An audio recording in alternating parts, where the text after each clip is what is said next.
તાપી જિલ્લો જ્યાંથી પસાર થવાનો છે નેશનલ હાઈવે નંબર 56।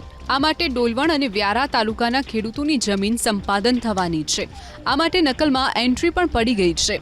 જો કે હજુ સુધી નેશનલ હાઈવે ઓથોરિટીએ વળતર જાહેર ન કરતા ખેડૂતોમાં રોષ છે। ખેડૂતોએ જિલ્લા કલેક્ટરને આવેદનપત્ર આપી માંગ કરી કે સુરત અને નવસારી જિલ્લામાં જે વળતર જાહેર કરાયું તે પ્રમાણેનું વળતર તાપી જિલ્લાના ખેડૂતોને પણ ચૂકવવામાં આવે। ખેડૂતો માટે મહત્વની ખબર। લાભ પાંચમ બાદ મગફળી, મગ, અડદ અને સોયાબીનની ટેકાના ભાવે શરૂ થશે ખરીદી। 11 નવેમ્બરથી ટેકાના ભાવે ખરીદી શરૂ થશે, જે 90 દિવસ સુધી ચાલશે। ખેડૂતોએ 3 થી 31 ઓક્ટોબર દરમિયાન નાફેડના ઈ-સમૃદ્ધિ પોર્ટલ પર ઓનલાઈન નોંધણી કરાવવાની રહેશે।